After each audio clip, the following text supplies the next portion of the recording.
It's 5:35, so I think we're ready to go. My name is Diovana. I am a buying agent at Expat Housing Network here in Eindhoven. I work in the whole region of Eindhoven. So welcome to our webinar here. I just want to point it out at the end of the presentation. Please write all your questions into the QA questions and I will answer all of them. So let's start the presentation. So as I told you, I'm Diovana, your host for the night, almost night. Well, it is dark already. I am buying agent here in Eindhoven. I am also an expat, although I've been here for a while. I am from Brazil originally. I've been in the Netherlands for around, I think I lost count, 10, 11 years or so. Let me come back to this. This is our group, our whole group here in the Netherlands. You can see all of us are expats. We have a few Dutchies, but most of us as expats, so as you all. And the goal of today. So I will help you on the process of buying a house, inform you about who during the process, and answer all of your questions, as I told you before. So after this presentation, you will receive a recording. Of course, you will receive a recording of the presentation and also the presentation itself. And maybe if you forgot any to ask your questions, or if you have any doubts afterwards, please just send us an email, get in touch, and we'll do our best to answer you and to help you to the process. As I told you before, please ask your questions in the QA and I will answer them after all. And we'll be sharing everything with you afterwards. If you don't receive that, please let us know, then we will make sure that you receive it. So I would like to talk to you just a little bit about the market, the house marketing, because there is a lot of speculation around. When you receive this presentation, you'll be able to click, and behind that you can see a video that our CEO made about the housing market. It's a short video about the Dutch housing market. You can get a few more info there as well. But as a buying agent, what I can tell you is we don't see a big difference in the market yet. I do expect a bit for the months to come. But so far, the prices are still increasing. The market is still going crazy. And we always advise our clients, for example, if you're planning to buy a house to stay, to not sell before the 3 to 5 years. So then you can profit on, and then you can make sure that if something happens with the market, you get back at the stage that you were before. So the market, there is a difference in prices in the market. Of course, you probably have noticed by now. There are regions that are much more expensive, cities that is still development. So we can see a big difference on the prices, for example, in Eindhoven and Helmond. I saw as well, for example, a few years ago that Veldhoven or Geldrop or Best, it was much cheaper to buy a house in Eindhoven. Today, they are kind of the same. Geldrop, for example, has been growing really, really fast. The prices are going over the top as well there. And that was really different about a year and a half ago. So what is happening is that it's a really shortness of the market. You have Eindhoven is becoming so expensive that people are going around and around and around. So that's why you see the difference of prices between here and Helmond or other cities around, for example.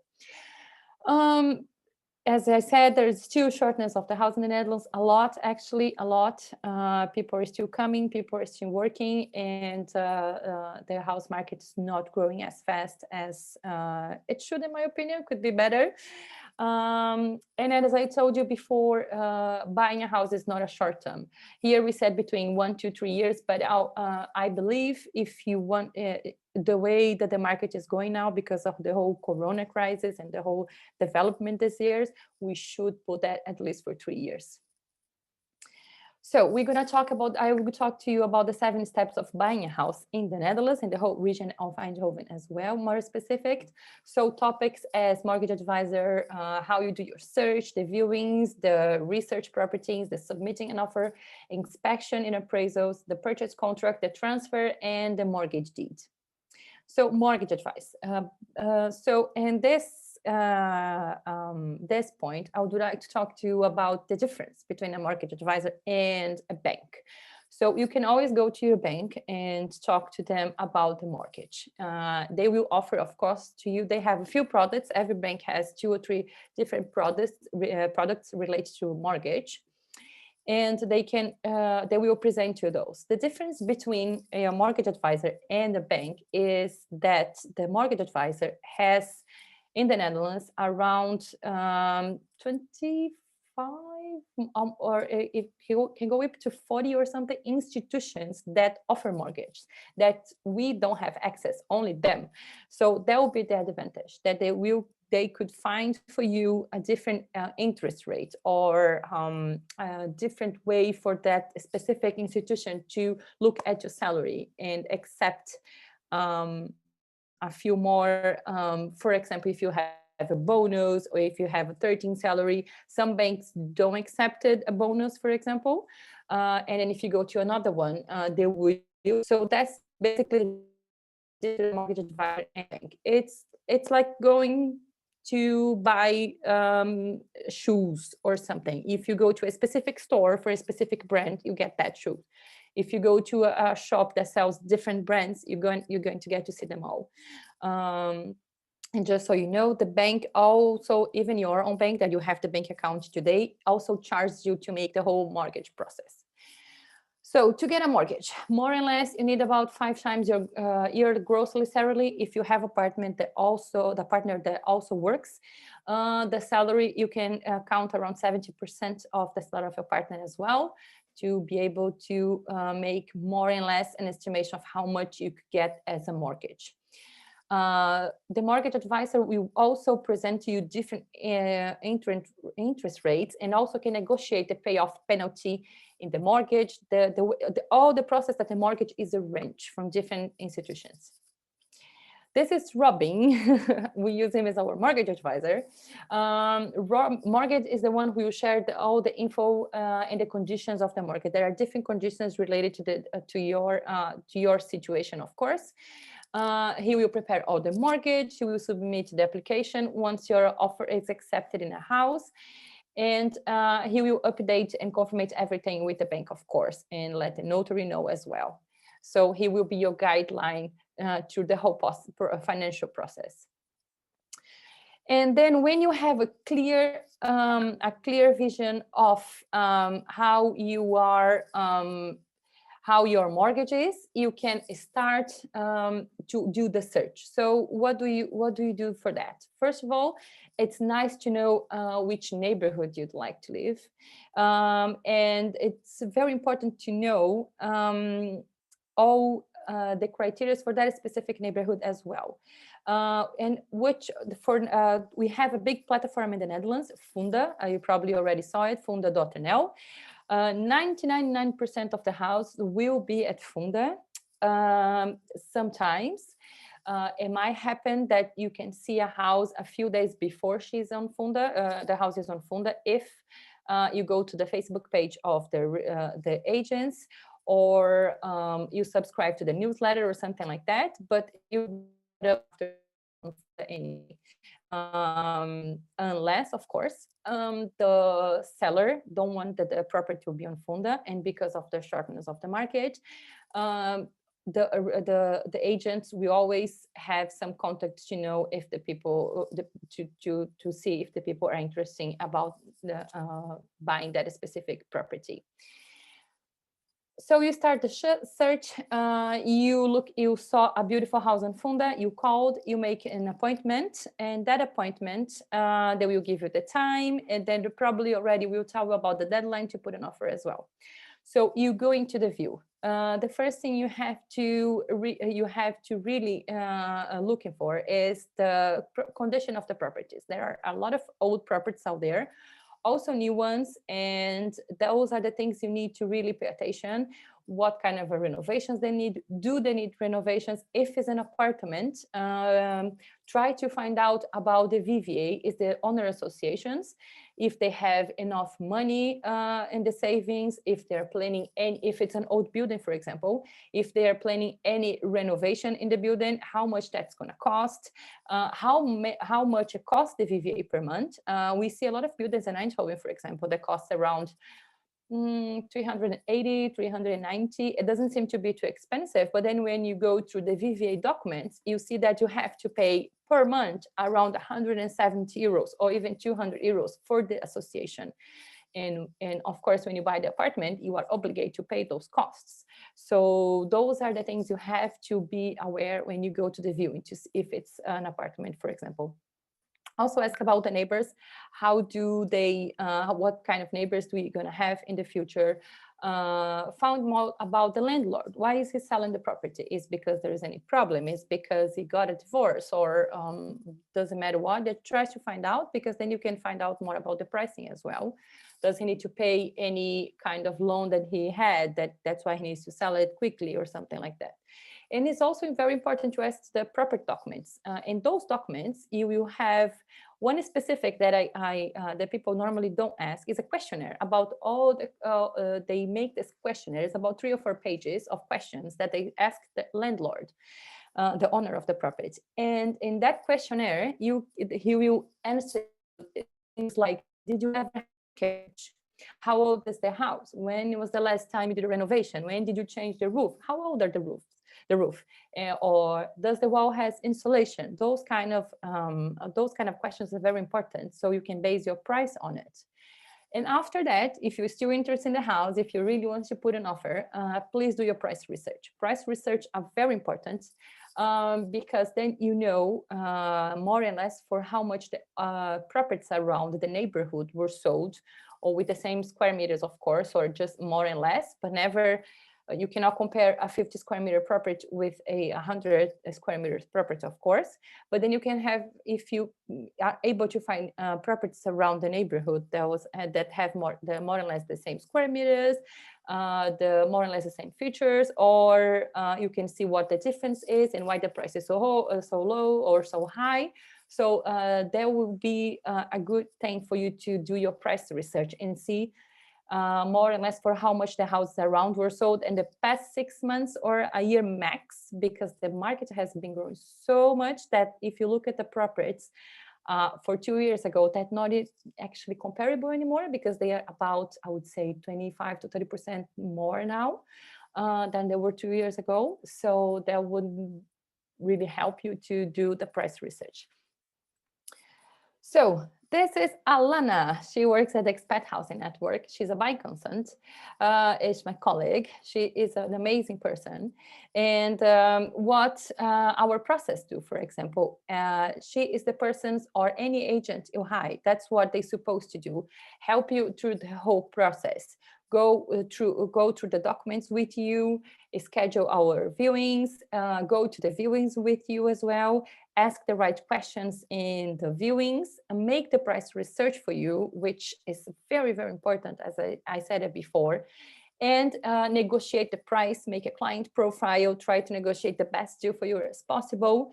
And after that, if the deal gets accepted, schedule everything that needs to be done for the process to go on. And also always be in contact, of course, with your mortgage advisor or your bank, depends which one you choose to work with. Your consult also will review all the Dutch documents and legal documents together with you. Most of the documents will be in Dutch, especially documents from the house itself. Especially if you buy a house that's very old, they will send you all the documents since the beginning of the whole process of the house. For example, if you get a house from 1920s, you're going to get documents from 1920s.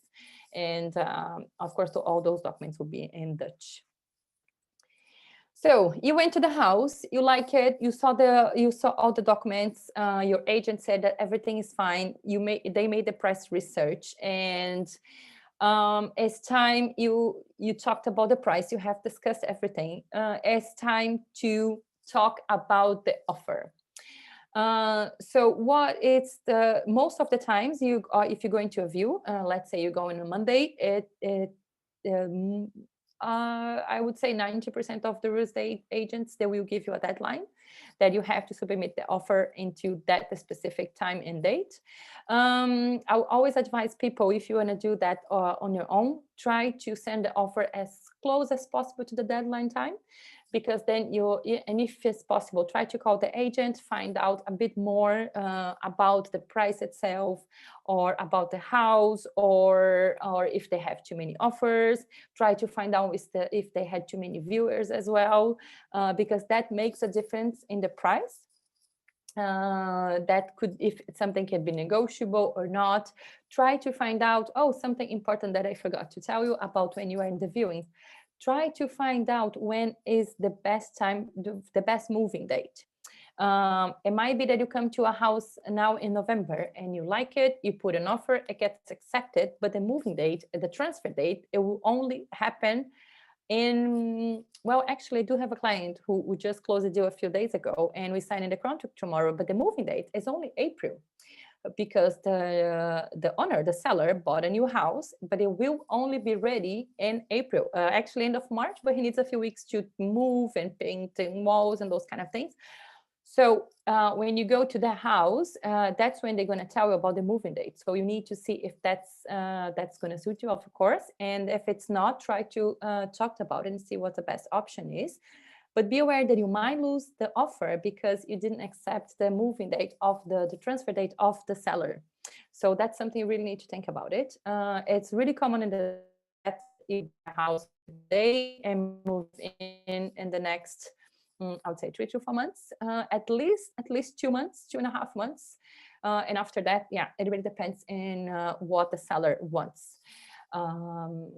Most of the times, the sellers are not so flexible with the date because they have bought another property or something else. But yeah, everything is negotiable, of course. Depends if you're paying a lot, they probably will accept anything. But just be aware of that. So we are making your offer now. You like the house. We have all the information from the documents. If it's an apartment, we have all the information about the VVA. We see that there is money in the savings, that they're gonna paint the outside building. That's what you're paying every month for the owners association, for them to really maintain the whole building and common areas. And even some buildings maintain some parts inside the apartment if they had an agreement to renovate it years ago, for example. So what are we going to put in the offer? So it's very, very, very important that when you're doing your offer, that you pay attention to the value of the market of the house. And that's something that you're going to see on the also when you do the price research. You will come up with a price, or you're going to see in your price research, but you need to know if that price is really, really what is the value of the house. Because sometimes what happens on Funda, the price you see there when you see the house was sold, let's say 6 months ago or so, normally the price that you see there is not the price that they sold the house. That's the first asking price. It could have probably was more than that, and sometimes even less, depends if they found something wrong with the house.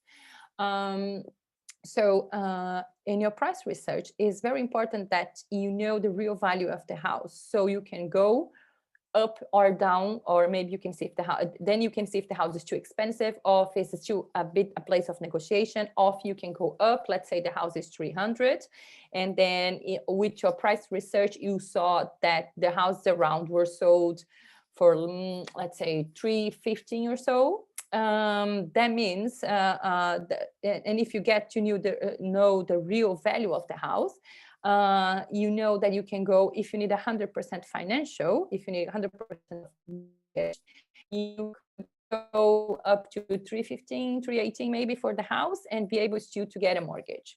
So you really need to pay attention at the real value of the house. And that is when you do your price research, that you can see more information about the house that was sold around the neighborhood. So in your, so you come up with the final purchase price. Let's say in our case is 320 for this house, this fictitious house. So you making your offer ready. So in your offer, there are things that you really need to pay attention. In the Netherlands, you only can get 100% of financial, right? Anything above that, you have to pay yourself in cash. So in that 100% of financial, that clause will be in the offer. So what it means is that the offer is subject to the 100% of financial. It means that if the offer gets accepted and you start your process and you don't get the mortgage, let's say the mortgage is denied, then you can pull out of the deal without paying any penalties. If you don't have that clause, they will make you pay 10% of the value of the house, the price that you offer for it, the purchase price, just so you know. So that clause is very important for you to have in your offer. Of course, some people will buy without it, or they will buy in cash. And yeah, it really depends. Everyone has their own offer. But those are a very, this one is a very important clause. There is also another clause called the technical inspection. If the house is older than 15 years old, we always advise our clients to have the technical inspection clause in the offer as well, because it protects you. The technical inspector, he will come and he will make a report around the whole house, and you see what is wrong, what should be done in the future, or if there's things that should be done now, for example. But I will talk a bit more later. So that's another clause that could be in your offer. Also, the transfer date is very important that the transfer date is in the offer, because they will need to put a transfer date in the purchase agreement afterwards. So that's something you can negotiate with the seller or with the agents of the seller. Normally there is an agent, or just accept what has told you. That also will be in the offer. Also in the offer, they will also put in a purchase agreement, for example, the 10% bank guarantee. That's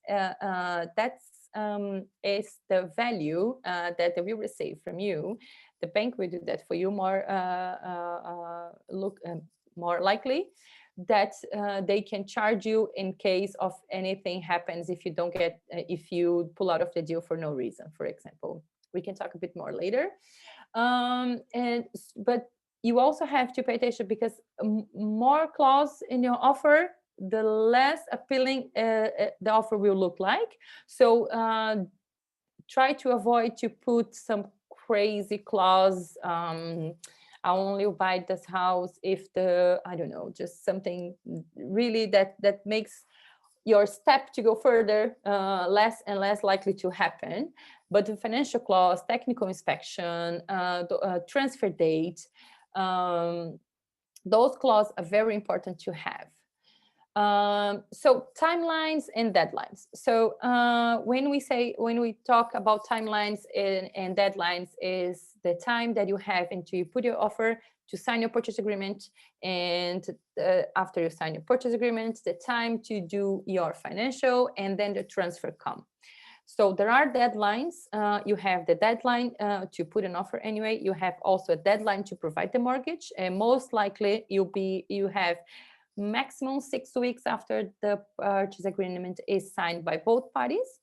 You're also going to have around 5 to 6 weeks to have the 10% bank guarantee transferred to the notary. That's something your mortgage advisor or the bank will take care for you. So those are the timelines you really have to pay attention. And of course, the deadline to send the offer. So you send your offer, and your offer got accepted. They accept all the clauses you put it in as well.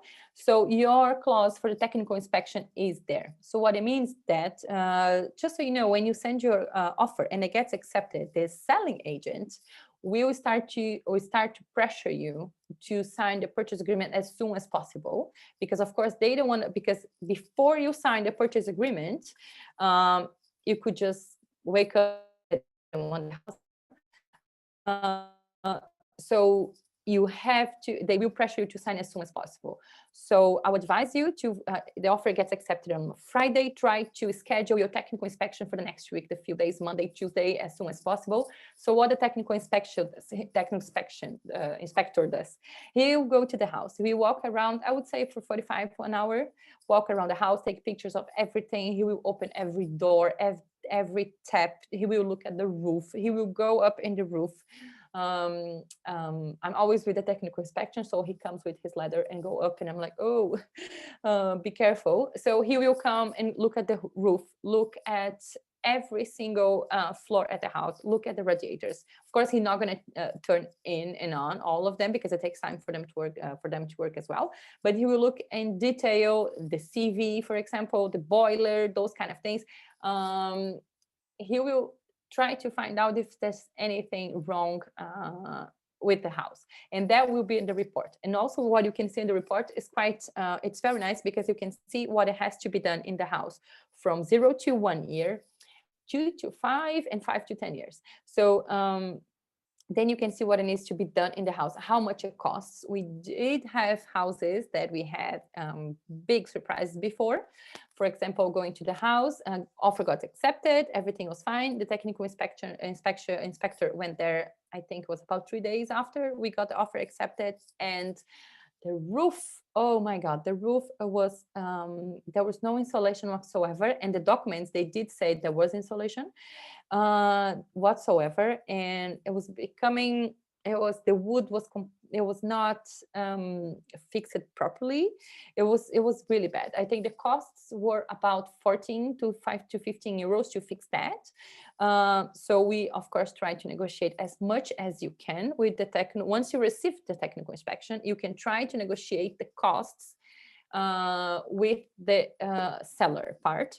But normally what you do, you negotiate the costs that you have direct, that is from 0 to 1 year, that are more, that they had to be done, they had to be fixed now. After that, for more to 2 to 5 years, 5 to 10 years, that's normal because it's a house, it's not a new house, right? So it will always have something that needs to be done. But costs, you have to talk to the seller and see if the offer can make better, if they can fix it, or try to go half-half. But you do have some sellers that will say, well, if you don't like it, we sell to the next one. I don't mind. So that also happens. It's not mandatory for them to fix it or anything. It's really a negotiation. So that's what we try to do. In this case of the roof, we negotiate half-half. So the seller ended up taking about 7,500, so it's something like that from the offer that we put it in, and our client, paid the rest. So that was our negotiation, and he was fine. They really wanted the house. The seller was also agree with that. So that was a good negotiation. And sometimes, you were able to negotiate everything, or sometimes it's just a no. If you don't want the next one, we take it like this, and I'm not fixing it. It's a move forward. So that's what the technical inspector does. There are also foundation inspections. So if the house is really, really old, 1920s, 30s, but this is much more common in Amsterdam. Actually, in Amsterdam, they do basically to all the houses around the canals, the foundation inspection, because it can be really, really bad. In Eindhoven, we don't see that almost never. Although there is some comments around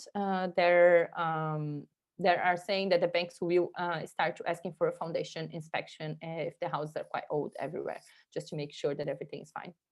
But it's just a saying around. We don't know much about it yet. And then also you have the appraiser. What the appraiser does, the appraiser is the one who is going to do the survey report that you need to have for the bank. You need to show the bank that the house is worth. So our offer was 320, it was accepted. You need to show the bank, and you need 100% mortgage, right? So you need to show the bank that the house is worth 320 for them to financially 100% for you. And so to have a mortgage is mandatory to have appraisal report, evaluation report. So the evaluation report will be done by an appraiser. If you are able to bring the appraiser before you sign the purchase agreement, that's much better, because then if something goes wrong, you just, you can try to negotiate it, or you see what you're going to do. And if you do afterwards, you're going to have to pull out the deal. In this case, because you have the financial clause, it means that you are able to pull out without paying a penalty. Because if you don't get a report that says you're going to get 100% of mortgage, that means you don't have a mortgage. So that's still inside the financial clause. You can pull out the deal without paying any penalties. You have to pay for technical inspection. It depends on the size of the house, but a house around 120 square meter, it costs 375 in Eindhoven, 400 max with taxes. And the appraiser is 550 or something like that. And the appraiser is a common price for every house, but the technical inspection, it depends on the size of the house. So you get your appraisal report saying that, boom, the house is worth 320. So perfect. That means you send that report to your mortgage advisor, and he can start the process of the after he gets the purchase agreement signed as well. He can start the process, and you have to prove that the mortgage is that the house is worth it what you put in your offer, and you're going to be able to get your 100% financial. So and then it's time for you to sign your purchase agreement as well. So before you sign the purchase agreement, if you want to do any renovations, I advise you to try to get a contractor there really fast, so you can have an idea for how much your renovation will cost. For example, let's say you want to have a new kitchen, or you want to have a new bathroom. Why before? Because you might be able to get the money to do the renovation from the bank as well. And you need to tell the appraiser if you're going to do some major renovations, because if he puts that on he can calculate how much the house will be value after you do your renovation, which is very important for the bank. So they can borrow you even more money to do their renovation, or because the house will be worth it anyway more after you're done with everything. So that thing, all of number 6 here, technical inspector, foundation, appraiser, and contract, that will happen the first week after your offer gets accepted, because the seller agent will be going after you like crazy for you to sign the purchase agreement. So it's much better if you do everything before, so you're sure about what you sign, and then you can go smooth through your mortgage. So this is Michelle. Michelle is an appraiser. We put Michelle here because we work with her a lot, but of course you want to choose yours. So that's what Michelle, you see. We ask Michelle to report before confirm your mortgage. Michelle will come after your offer is accepted, as I told you, and she'll determine the value of the house. She'll look comparable properties around that were sold in the past, and and she'll also look at the VVA. VVA, the owner association, is a company. Every building has to open an owner association company, so she can access the money that they have, what they're going to do in the future, sorry, what they have done in the past, those kind of things, to provide you the best report for the bank to meet the price that we put in the offer. So any VVA is the how do we say association? I don't think it's association. Is where all the appraisers have to submit their report, and after that, the NVVA confirm the report, approve the report, is an official one, and then the bank will accept it. So she will do everything and share with the bank, of course.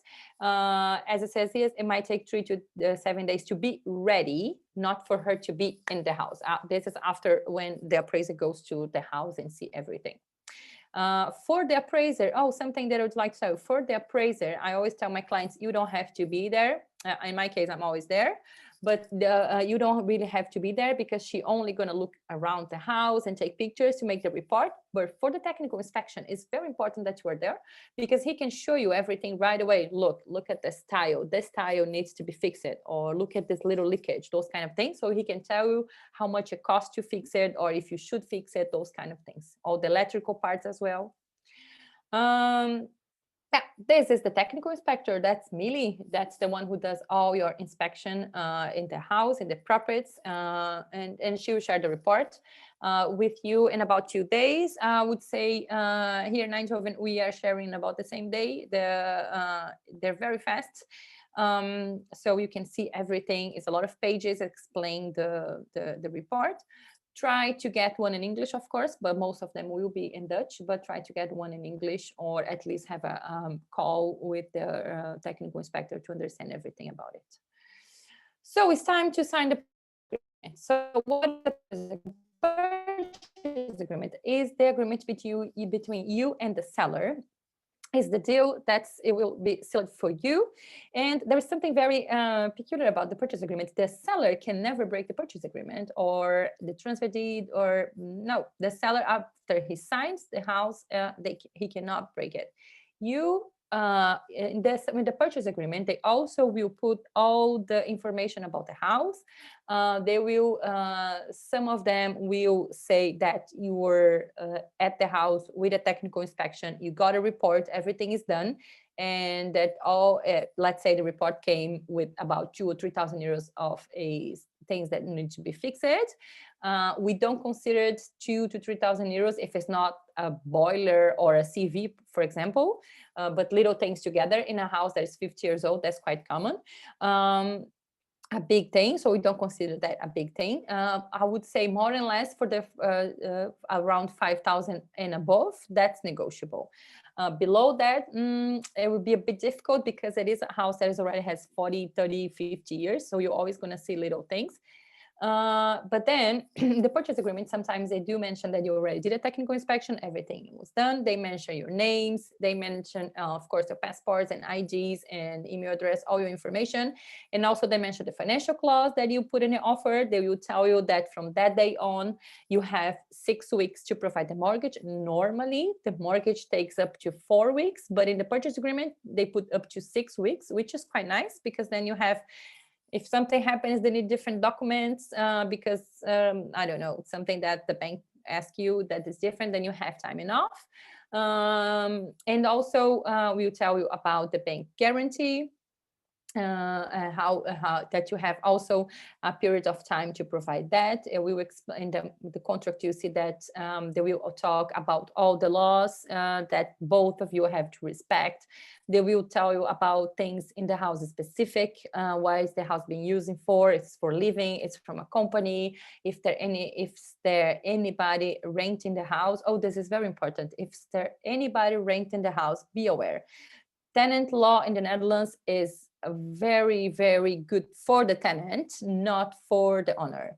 So if you're going to see an apartment, for example, and someone is already renting the apartment, most likely you're buying the apartment with a tenant. You're not going to be able to take the tenant out if he doesn't agree with it. So there are different kind of approaches when someone is already in the apartment renting at that moment. Just so you know, just a little detail there. Normally it doesn't happen, but if it does, then you know that you should just look out for it. So the deal is sealed for you. And that's what is basically is going to say there. Is going to say also the name of the notary that the purchase agreement will be sent for the notary start to making your transfer deed and mortgage deed as well. It's your choice. The notary is always the buyer choice. So you can choose any notary. I always tell my clients, pick the cheapest one. They all do the same job. It's really a matter of, some notaries are 300 years old, or they are in a big old house in the city center and they charge more, that's it. But they all do the same. It's quite simple. So just pick the cheapest one. So you sign the deal. You sign it on, let's say you sign on a Wednesday, right? So you both signed, everything is sealed. There you're going to see the price, as I told you, of the house, the conditions, all the conditions you put in the offer will be there in the purchase agreement as well. So you still have the we call the cool off period, is 3 days. So if they can never end in the weekend or in a working day. So if you sign on a Wednesday, I always tell my clients sign on Wednesday. So you still have Thursday, Friday, until Monday to decide if you really want to go through it or if you just want to get out of the deal. And during those 3 days, you can just say, I don't want the house anymore. That's it. That's not my dream house. We were just excited at the beginning. We're not anymore. You can pull out of the deal without paying any penalties. After the cooling off period, then you will have to pay the 10% penalty. That's going to be also in the purchase agreement, unless, of course, you don't get the mortgage. Otherwise, if you just wake up after a week and say, no, I don't like this house anymore, yes, you will pay the 10% penalty. So this is the time where you're going to secure your mortgage. The purchase agreement is signed, you both signed. Now you send to your mortgage advisor or the bank, and they start the whole process of the mortgage, and also to the notary. So this is the notary. What does the notary do? The notary will create a mortgage deed and a transfer deed. He will do the whole legal documents related to the house, and also arrange an interpreter for you, a translator, because in the Netherlands, it's mandatory if you don't speak fluently Dutch, and if you're not Dutch, but you do speak, you do have to prove that you speak a very good one. Otherwise, you need a translator. You can have in your own language, or you can ask an English one. I tell my clients, if they're good enough in English, ask English one. Is about 200 is cheaper than than any other language. It's unbelievable. So just a little tip if you want to do it by yourself. So what does the mortgage deed is? The mortgage deed is the whole process between you and the bank. The interest rate, when do you have to pay, how are the conditions? There are different mortgages for different kind of salaries and pay slips. So how is the condition if you got 100% of the mortgage? If you got I don't know, 70%, anything that's related to your financial, it will be in the mortgage deed. When do you have to pay? How much is per month? When can you give a down payment? If you have to pay a fine, if you give a down payment, those kind of agreements that you did with your mortgage advisor. So that will be in the mortgage deed. And the day of the transfer, you're going to the notary to sign the mortgage deed. The bank doesn't go to the notary, of course. They have someone at the notary that they gave power of attorney, and he will sign the deed. And the transfer deed. The transfer deed is the agreement between you and the seller. In the transfer deed, you're going to see that all your clauses that were in the purchase agreement will not be there anymore, and they will even say that they are not value anymore, of course, because everything is done. So in the transfer deed, you have all the information regarding the house, that the house that it's your ownership, right? It's going to be yours, and all the information that you have. Also, something that the notary does, they also go and look for, I always say it's kind of a checkup of the house. They go and see if all the taxes are paid since the beginning of the beginnings, and see all the taxes are paid, if everything's really correct in how. If, for example, if there is a divorce, if the sellers are getting a divorce, both of them need to agree to sell the house. There are documents that need to be signed. So those are the kind of things that you don't have to worry about it. That's why you pay the notary. They will do a completely checkup in the house to see if everything is fine to be transferred to your name from that day on. So that will be the transfer deed.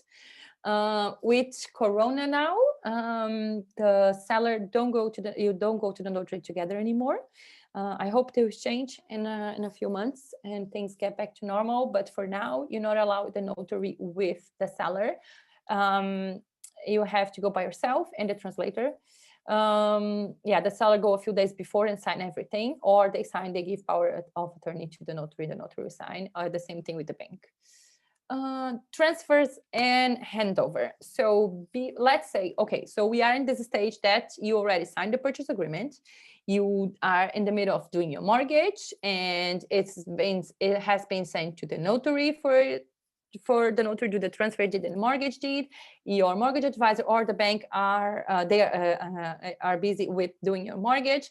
Everything is fine. In this time, it's very quiet. You don't do much. You just wait for your transfer to come, to the handover to come. Your mortgage is approved. Everything is fine. So it's the transfer date. So we bought this fictitious house in October, but the transfer is in March, right? So let's say the transfer is, I don't know, 10th of March. So what happens is you're going to get an email from the notary with the time and date and everything that you need to do. Before you go to the notary at 11 a.m., let's say, you have your appointment to get the keys of the house, to sign the purchase agreement, the transfer deed, sorry, and the mortgage deed. Before, I would say an hour and a half before, you go into the house with the seller, with the agent of the seller, your agent if you have one, and you're going to do a final inspection of the property. What is that? It's really common that, not common, it's really different to see a house full of furniture and then come back, because this is October, right? We close the deal in October, and then come back after 4 or 5 months and see a completely empty house. So it is a real, it's an inspection. You will inspect the house with the seller. He will explain to you how everything works.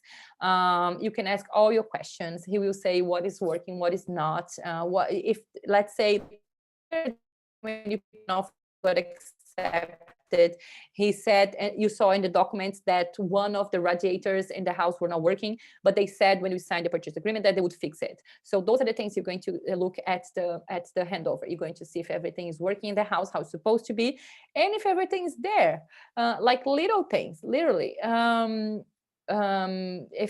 Because after they sign the purchase agreement, the sellers are not allowed to do any kind of changes in the house. That's going to be in the purchase agreement. It's going to be there, nothing.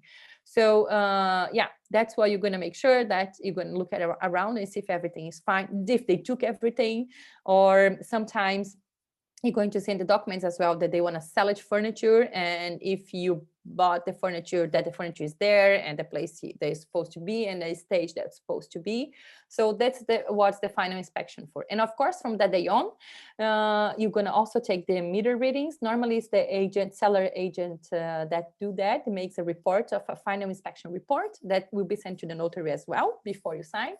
All online, and then you can see the numbers for the water, gas, electricity, and those kind of things, because from that day on is your responsibility.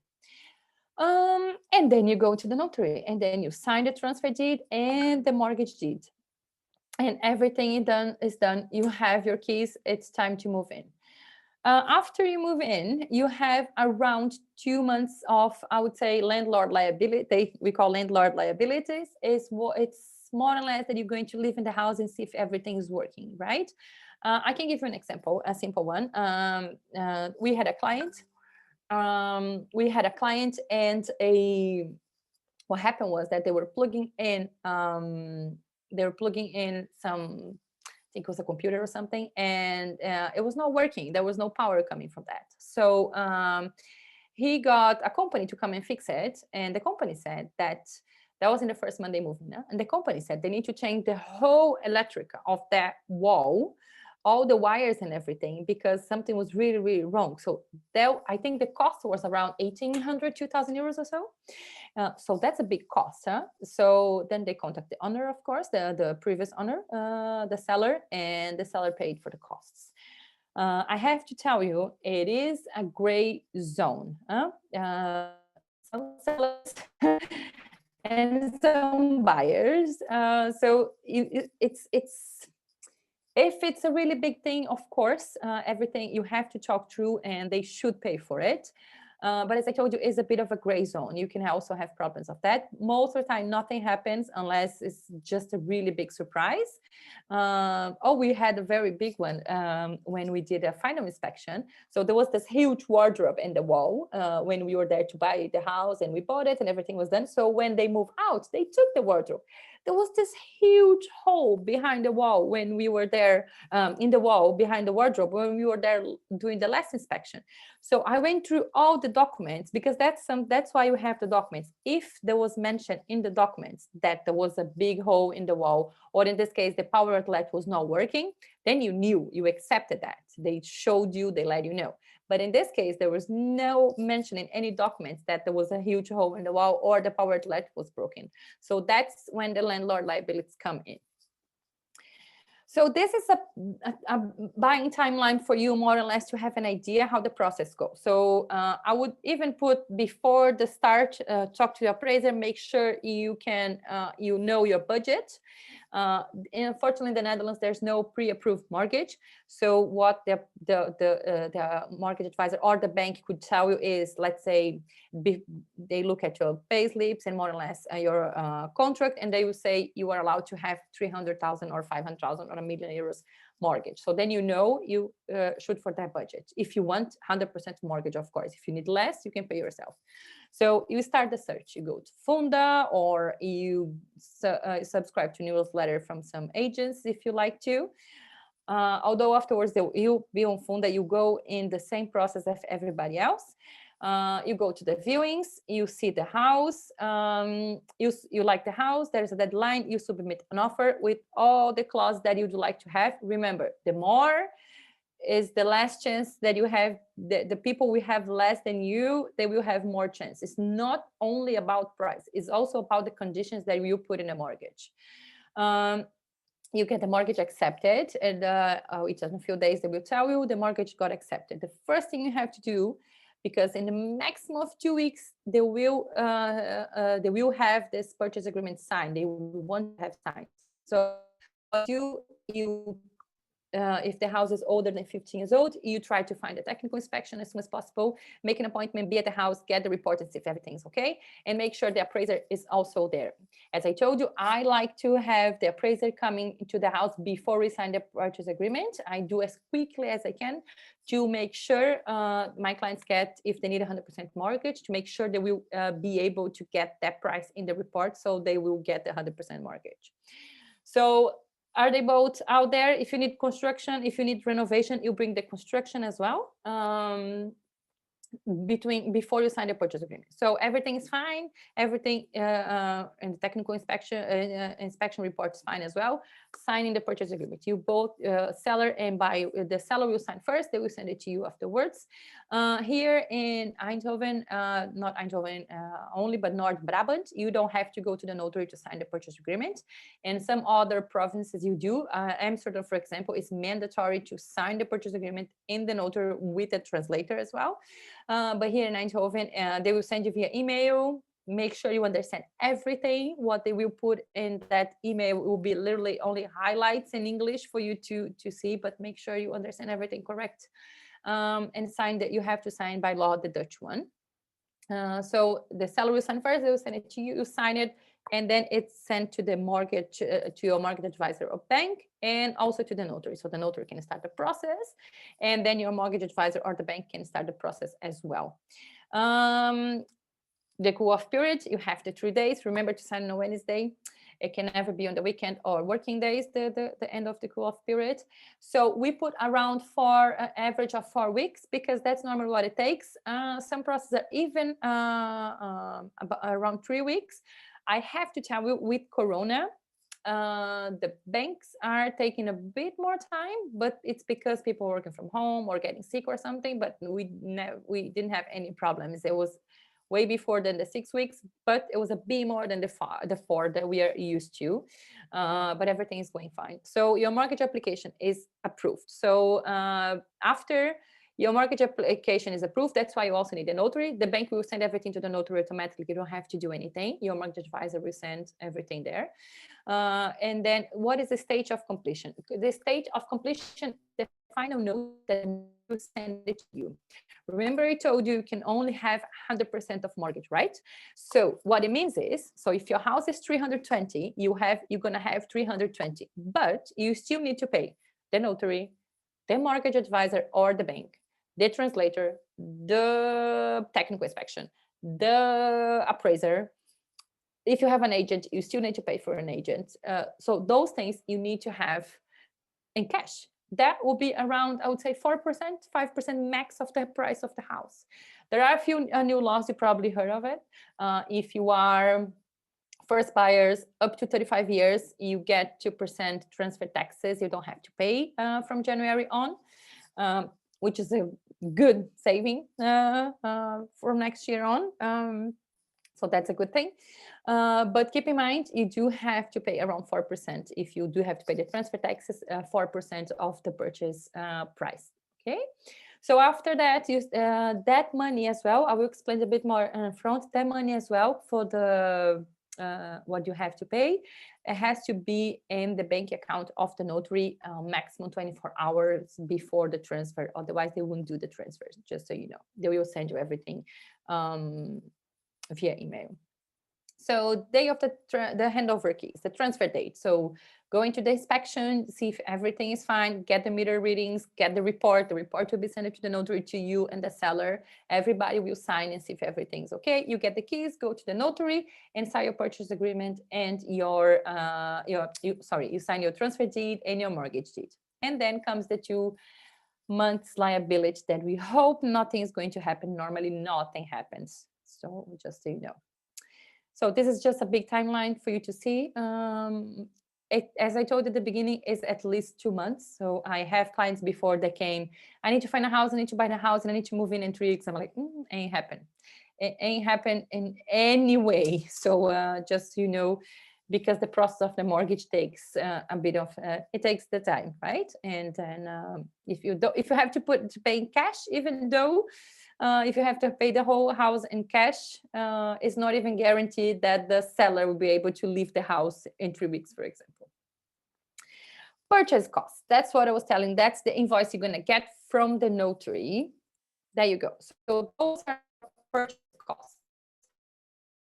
As I told you, of the price of the house. This is 2%. Those are tax from the government. There's nothing you can do about it. You have to pay. Unless now with the new law, if you are first buyers, younger than 35 years old, you you don't pay. They are giving this per January 2021. And if you have a partner, let's say you are 36 and your partner is 33, you pay you only pay 1%. It counts because the mortgage is 50-50. So your partners that is 32 won't pay the 1%, and you have to pay the 1%, for example. Unfortunately, that's not tax deductible. A lot of things are in the process of the mortgage that in the end of the year, you do your taxes and you get, depends on your salary, of course, up to 48% back, between 32 to 48% back, depends on your salary. But that's, you can see after, even your mortgage advisor can tell you how much actually, because he will see your payslips. So the bank also charges you. As I said, I have a lot of clients that come and say, oh, I'm just going to go to ABN, so I don't have to do anything. I'm like, well, they do charge. All the banks, they have their mortgage advisors inside the bank. So you have to pay, it goes between 1,500 to 3,400. As you can see, it depends. You have all the prices. I always tell, I bought 2 houses and sold one already. So, and renovate both. I always tell my clients, go to someone that you feel comfortable with, but very comfortable, that you can always call, that if you have any doubts about your mortgage and financial, because it's going to be in Dutch, every document, that you feel comfortable in calling all the time. If it's a bank, it's a bank. If it's a mortgage advisor, it's a mortgage advisor. But feel comfortable with that person as much as you can, because yeah, you have to talk a lot. And then you have the notary that will do your transfer and mortgage deed. It costs between 1,350 to 500. That's actually what it is at the same notary in this for. If I send you a quotation of 3 notaries, you really get those prices because of 1 kilometer different or so. So that's why I always tell people, get the cheapest one. By law, they do all this, they have to do the same job. So it will be fine at the end. The bank and the mortgage, he will do that for you automatically, and then you probably all have GGG. It's super easy to get them back as well. Real estate agent, on agent, most of the agents, I would say a lot of them, charge a percentage of the value of the house, of the purchase price. We don't. We have a fixed price because we don't believe in charging for the value or find you a very expensive house so we can get more of it. So if you buy, I think the process needs to be smooth for everybody, and it needs to be a good process, and that you feel comfortable, and it doesn't matter how much the percentage of anybody is getting it. So that's why we have a fixed fee. It doesn't matter the value of the house or how long it takes for you to buy your house. Translator costs around 250. I would go up to 500 if you want to have a, I would say, Spanish, Portuguese one. We had one from Russia once. It was 480. So if you go to an English one, it's much cheaper. Appraiser, as I told you, around 500, 600. Technical inspector, around 450. In Eindhoven is a bit cheaper. The technical inspector, you don't get tax back. The appraiser, you do. Although they are thinking about changing the technical inspector. And why you don't get it for now? It's because it's not mandatory. It's something that it's your choice to do it or not do it. So one thing I did mention, if you buy a new building, completely new, their building that is going to be ready in a few months or so, you don't pay the 2% transfer tax. Doesn't matter how old you are or anything. If it's a new building, if it's a new complex houses, if it's a new apartment, you don't pay the 2%. If nobody lived there before, you don't pay. It's really good.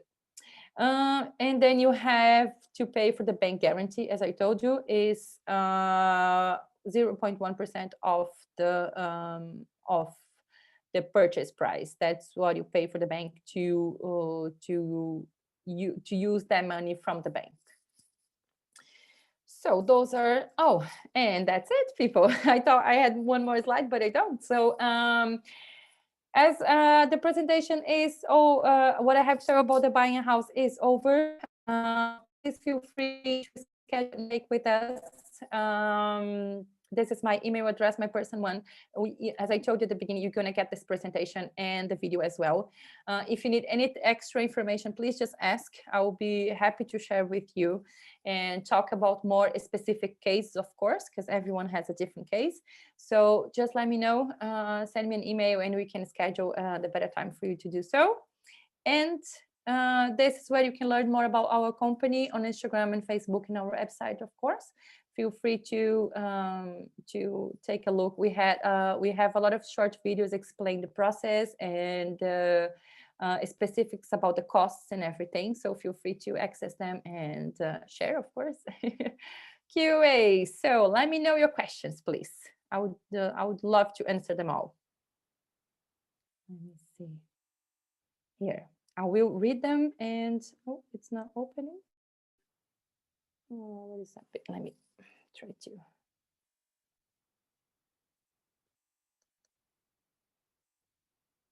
Let me see why my QA is not open. Give me 1 second.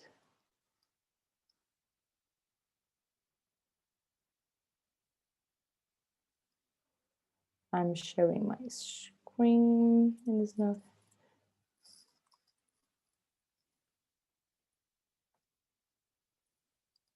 Let me see. I will stop sharing my screen. It maybe will work because it's completely frozen. I'll be right back. Give me 1 second.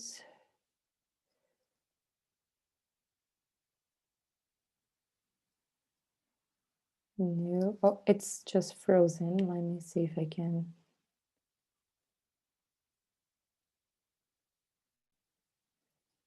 So, here I can see.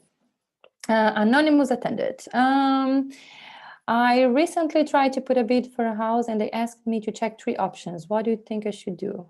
Yeah, this is the technical inspection. That's the first one. No reservation applies for carrying out a construction inspection. Reservation for carrying out a construction inspection at latest before the expiry of starting reflection period. Reservation for carrying out a construction inspection with 70 days. So the claims is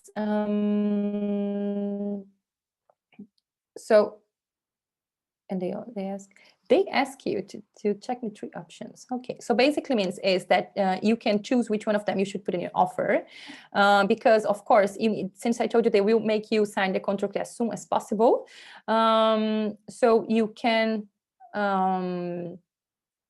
they want you to do as soon as possible, and what they would like to see, if they wanted to sign you even before you do your technical inspection. So if something comes up, you don't get out of the deal because you already signed the purchase agreement. So what you could put in your offer, and no reservation applies for carrying out a construction inspection. What it means is that if the report comes very bad, let's say, as I told you, the roof, for example, is a very big deal and it costs you 20,000 euros, they won't be reliable for. There's no negotiation there. So yeah, they do that on purpose for you to not negotiate anything. So my advice would be subject to technical inspection and sign the purchase agreement in maximum 2 weeks and maximum 1 week after the technical inspection, because then you have a few days to look at the report and see if everything is fine and move forward.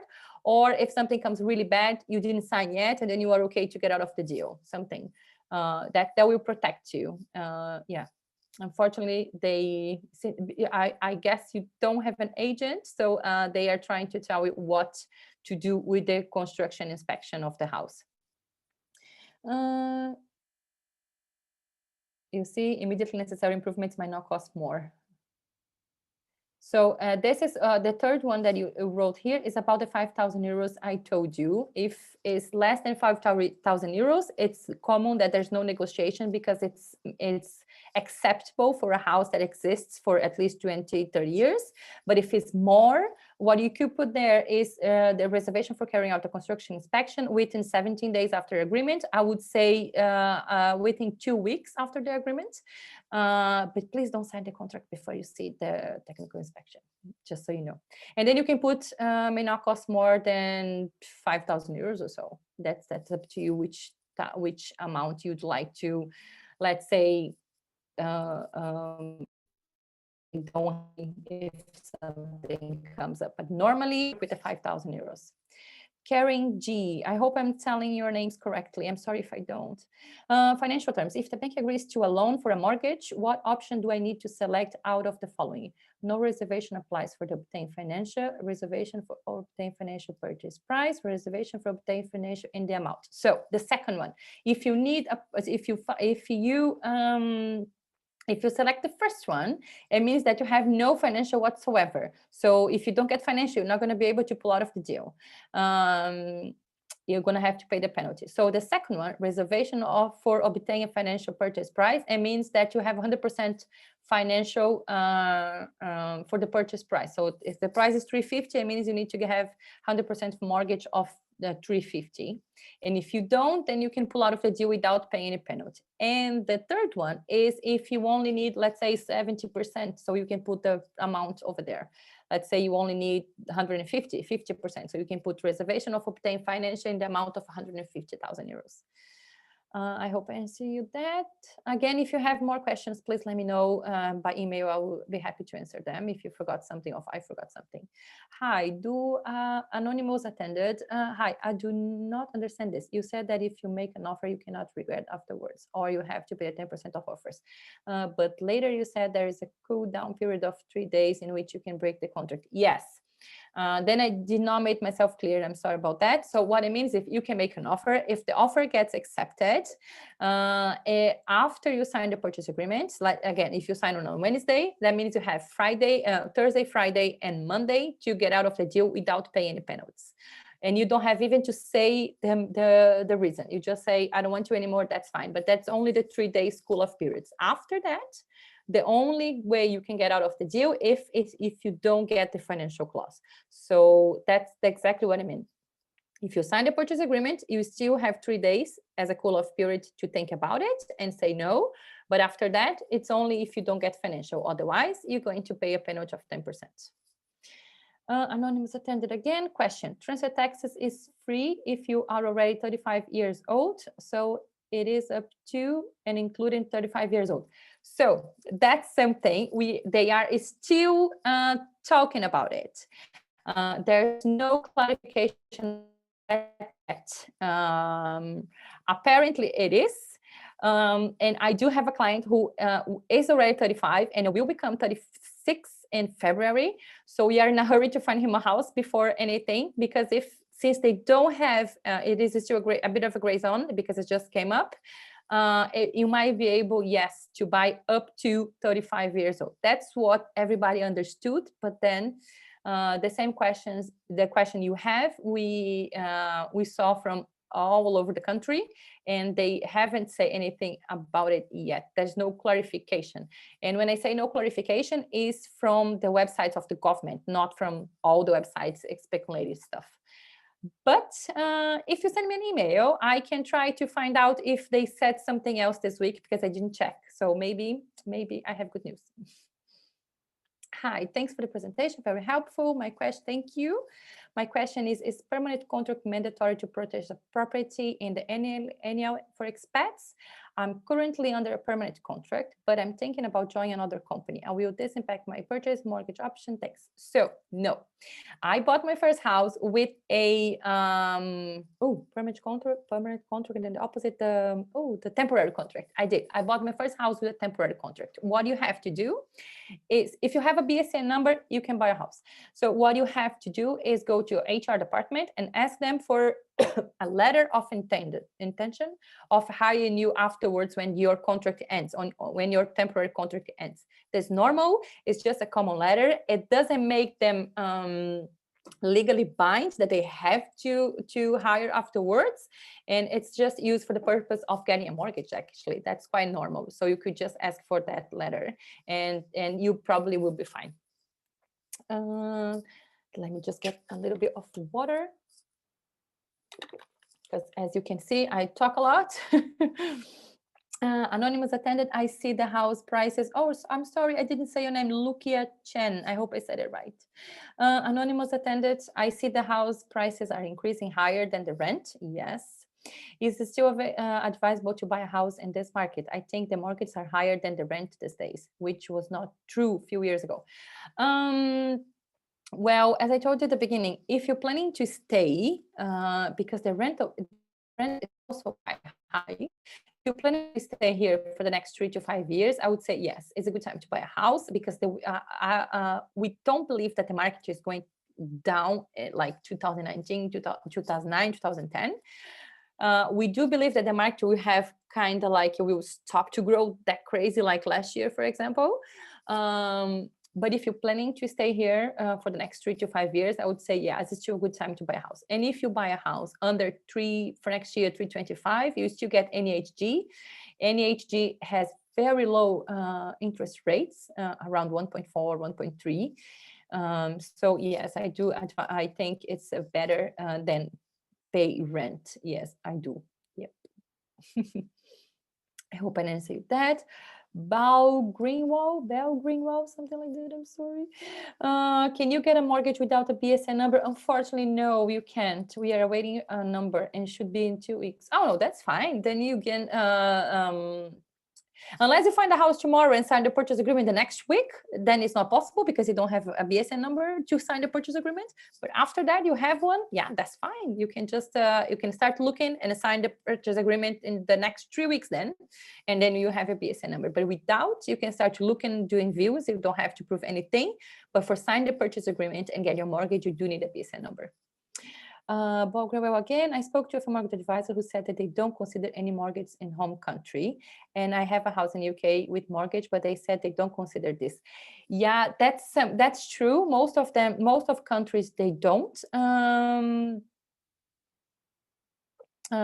Most of them, they don't. I believe Italy is the most problematic country. If you have a house in Italy, you're not able to buy a house in the Netherlands. But so far, that's the only country I know it's checked. But because Italy doesn't have an agreement with the Netherlands about buying the house, the Netherlands is mandatory in the Netherlands, but from the Italy part to check over there. So yeah, that's the only country I know. The rest, they don't check it. I also have a property in another country, so that's why. But the mortgage advisor would be the one that could answer you better about all of this. If you talk to him, yeah, that's fine. But I know for sure Italy is a problem. You have to prove a lot of things to be able to buy a second home, and you have to pay taxes here in Italy from both houses, in both countries. So it's a bit odd. If you think, anonymous attended again, if you think you will not be here in about 3 years or so, would you be more convenient to go for the NHG and get a lower interest, or go for another option that lets you rent the house if you leave? I will always go for an AG because it's super cheap though. The thing is, you not always find houses that will be under, from next year on. For now it's 310, but for next year on, there will be 320, under 325, right? So yeah, I would say go for the lower one. That's better for you probably if you're thinking about living about 3 years or so. And if you are thinking about buying a house for rent, that's a different mortgage. That's buy to let. So that means if you are doing specific for that, you're not able to get 100% mortgage. I think you get only 70% of the mortgage, and the value of the house is considered, if the appraiser goes there for that specific mortgage, the value of the house is different than a house that you're going to live in. But if you buy now and not rent now and only rent in 3 years, it really depends on your mortgage. Most of the banks, you need permission to rent the house afterwards. Yeah, because the house lose value when it's rented. That's what they said in the Netherlands. They say in the Netherlands, and then what you need permission for. I shouldn't say that, but most of the people don't ask permission to the bank because the bank actually wants you to pay the mortgage. And what happens if they find out that you are renting without asking for the permission, and that's going to be in your mortgage deed. They could force you to sell the house. Yeah, or paying some kind of a penalty. Depends what is going to be in a mortgage deed. But most of the people, I know a lot of people who bought a house and rented out afterwards. And as long as they pay the mortgage, the bank never even asked for anything. So I think I would go for NHG, especially if you're planning your rent afterwards, because if you go higher, the rent is going to be high. With NHG, you can have a lower interest rate, a lower amount monthly payment, and still have a good rent, right, every month. So I hope I have you there.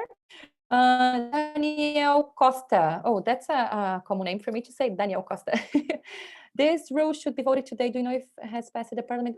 I don't see the rule you're talking about. Is it the rule about the 400K, Daniel? Could you really quick answer me? Because I don't see, let me see. For the starters, you mean about the 2% transfer date? It's already approved, most of them. The law that should pass today is more like to make a firm that is happening, but the government has announced already. So the 2% taxes will happen. The only thing that we saw that they are trying to make the 2% of a maximum value of 400,000 euros. But don't forget that, I don't know if you know that, next year in February is going to, elections will happen in the Netherlands. So you're going to see a lot of new things popping up about housing market it doesn't mean that it will happen or they will be approved that quickly as well. So for now, the rule is 2% for starters and to 35 years old, and there's no limit. So if you buy a house of 700, a million of 200, 2% you don't pay if you're under 35 and it's your first house, of course. But there was someone this week who came and said that they want to change the law to a maximum of 400,000. So that's a it's nothing confirmed, and it has to be voted to change their value as well. And for now, it's more speculation because of the whole election process that will happen next year. I hope it was that you were talking about it, Danielle. Let me see if you answer me again. I guess I answered all the questions. I hope I did. Please, again, feel free to tell me if, oh, yes, that's great. Please feel free to send me an email if you have more questions, or if you think I forgot something, or if you got misunderstood in the presentation or anything. You will receive this presentation, as I said it already, and the video, and in the presentation, you can click at some links to get to see something more about the house market. And yeah, if you want a free intake, schedule. We would love to talk and show you what we can do for you to buy your house in the Netherlands. I wish you all a very pleasant evening. I bet we're all getting hungry by now. And yeah, this is it for me. Have a nice evening. Oh, I think I pop up a new question here. Let me see. Oh, yes. I just have heard, oh, Daniel, that the Parliament would vote the package today and confirm that all new rules will be applied for the 1st of January. Yeah, that's what we expected. Yes, but not the 400. The 400, it was a, oh, I don't know how to call it. Some senator that just popped up and said that this week that they want to change, but not for the 400. I don't believe that's today. That's something for the future. Still, for now, it's 2%. And unless they change it today, that I didn't see anything, but for now, it's the 2% into 35 years old. So we get to know if it's into 35 or up to 35 or just 35 or something like that. So we get to know that in a bit. Okay, I guess this is it now. Thank you so much again. I was saying to you, and yeah, let me know. Oh, another one. Oh yes, sorry. I am count on this removal. Okay, my concern is about the removal of the transfer tax. Well, the removal will happen. I believe will happen because the government already kind of announced, and we are closing deals. Oh, that's something. When you go put your offer, ask because of your age and as first-time buyers, ask them and say clearly that you know about this law. Ask them, well, I would like to move in January or February because of the 2% and those kind of things. Make it clear so they don't send you a contract that you ended up moving in, I don't know, 30th of December and lose and then have to pay the 2% ruling. And I also, if you bought a house for the past weeks, you might be able to change the contract. If the moving date is still for this year, you might be able, if you pay something, to change the date to next year. But that's something you have to do. You have to see with your agent and your mortgage advisor if it's still possible. So you get the 2% for next year.